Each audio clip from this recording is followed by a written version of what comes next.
কোনোদিনও ভাবিনি আমি হতে পারে দীঘায় শুটিং করতে গিয়ে অভিনেতা রাহুল বন্দ্যোপাধ্যায়ের মৃত্যুতে নতুন মোড়। পুলিশ শুটিংয়ের ক্যামেরা ফুটেজ উদ্ধার করেছে, যেখানে দুর্ঘটনার আগের মুহূর্ত ধরা পড়েছে বলে অনুমান। ফুটেজ অনুযায়ী সহ অভিনেত্রীকে বাঁচাতে গিয়েই বড় ঢেউয়ের কবলে পড়েন রাহুল, যা এই রহস্যময় মৃত্যুর জট খুলতে পারে। দীঘায় শুটিং করতে গিয়ে অভিনেতা রাহুল বানার্জি, রাহুল অরুণোদয় বন্দ্যোপাধ্যায় এর মর্মান্তিক মৃত্যুকে ঘিরে রহস্য আরও ঘনীভূত হচ্ছে। এবার সামনে এল গুরুত্বপূর্ণ তথ্য। উদ্ধার হয়েছে শুটিংয়ের ক্যামেরা ফুটেজ, যেখানে নাকি ধরা রয়েছে দুর্ঘটনার আগের কয়েকটি মুহূর্ত।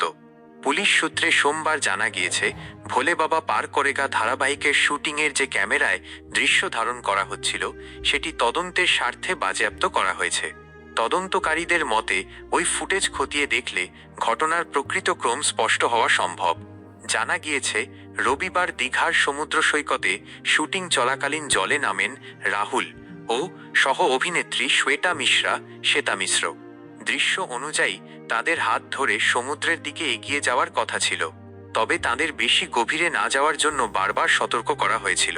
কিন্তু তীব্র হাওয়ার কারণে পরিচালক ও ইউনিটের নির্দেশ তারা শুনতে পাননি বলেই অনুমান।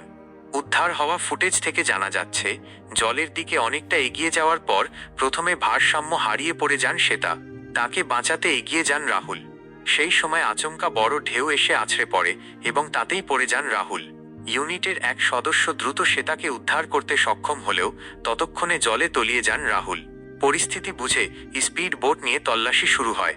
শুটিং চলার কারণে পুরো ঘটনায় ক্যামেরাবন্দি হয়েছে বলে সূত্রের দাবি। এই প্রসঙ্গে ধারাবাহিকের পরিচালক শুভাশিস মণ্ডল জানিয়েছেন, শুটিংয়ের সময় রাহুল ও শ্বেতা হাঁটুর নিচ পর্যন্ত জলে ছিলেন। ড্রোন শট নেওয়া হচ্ছিল।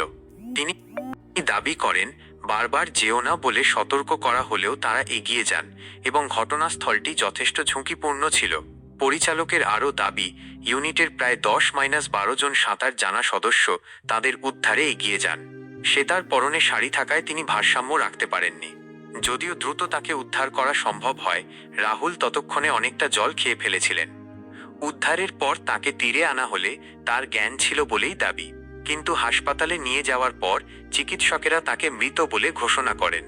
এই ঘটনায় একাধিক প্রশ্ন উঠছে, কেন সতর্কতা সত্ত্বেও তারা গভীরে গেলেন, নিরাপত্তা ব্যবস্থা যথেষ্ট ছিল কি না, এবং ঠিক কিভাবে ঘটল এই দুর্ঘটনা।